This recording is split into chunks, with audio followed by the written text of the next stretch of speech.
Welcome to cs952, Introduction to Web Technologies and Design.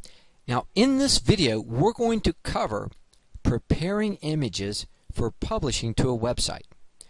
Our goal is to have images that look great and load quickly. Okay, I've already got some notes here, so let me type this in. We want images that look great and load quickly. As a web developer, your key job description may not include image preparation, but in reality, the web developer is often the person responsible for the final format of images posted online. So basically, we have three steps in the process of preparing images for the web. So the first one is cropping. What's the image ratio? What are we going to keep? What are we going to cut? The next step is sizing. How wide is our image in pixels? And then our third step is compressing, which is getting the image as small as possible while retaining as much quality as possible.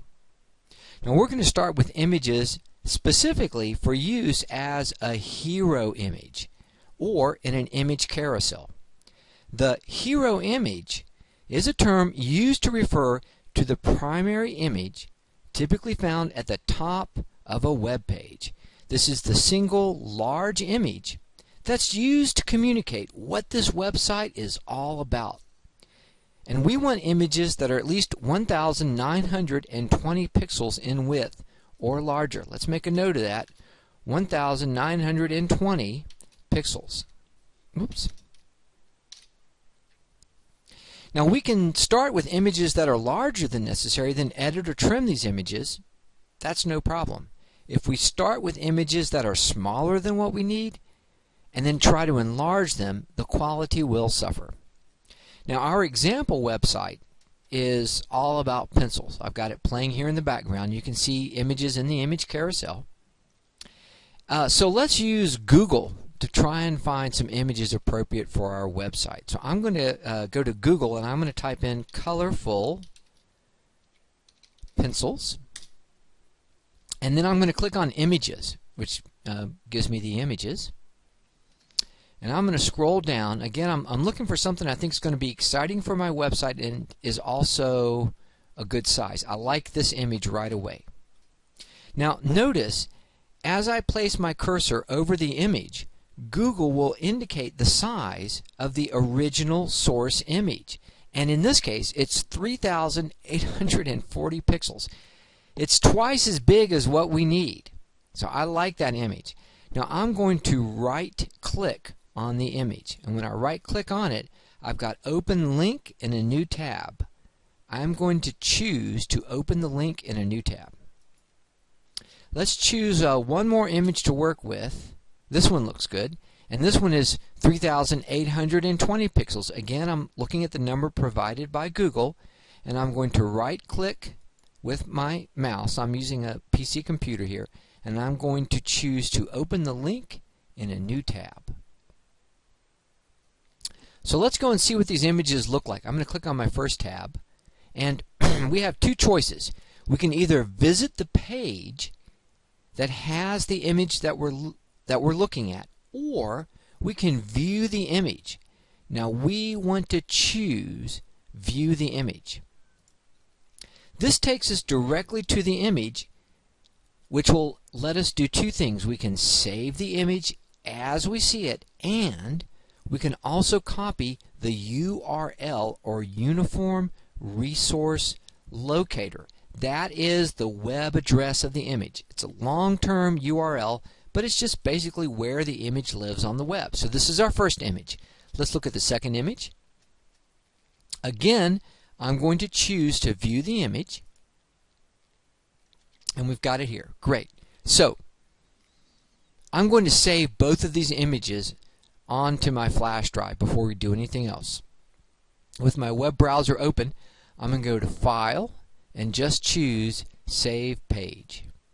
And all we're doing really here, you can see I've been working on this project. I'm going to go to my flash drive called Pencil. We're just saving the image, and I'm going to save it to my folder called Resources. And this will be the original image without any editing at all. This will give us a backup copy of the image in case I need it later. So I'm going to click Save. Now let's go look at the other image that we saved, or that we loaded, this image. And again, I'm going to hit Control S or go to File and choose Save Page As. I'm just going to save that page.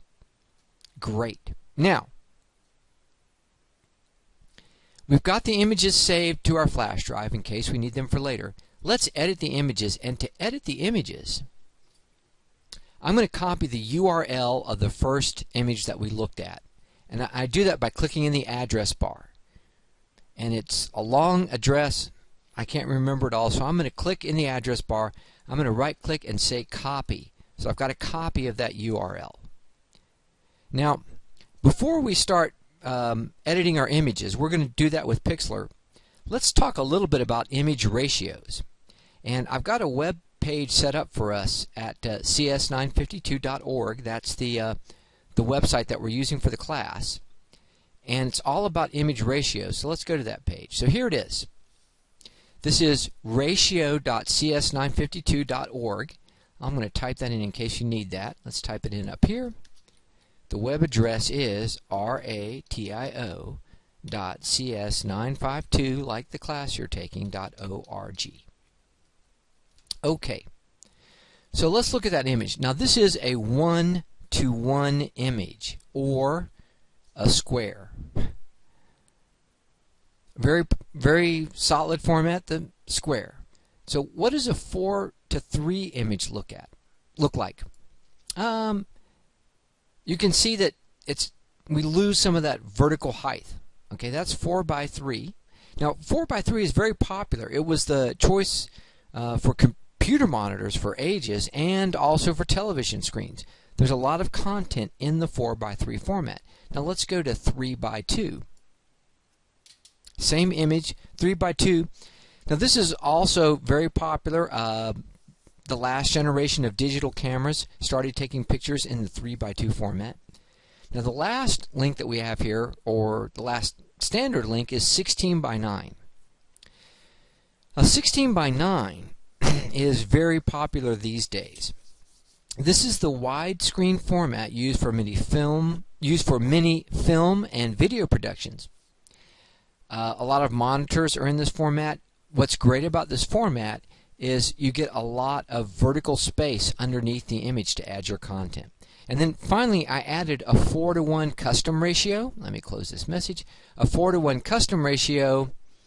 This is actually what I used for the demonstration website. And I'm not here to suggest that 4:1 is kind of non-standard. What I like about it is it gives us a lot of vertical room to work with. And since we're going to be learning a lot about web design and putting a lot of content on our page, when we use the 4:1 ratio, we've got more room to put in text and photos and stuff underneath our photos, text and photos and content underneath our hero image.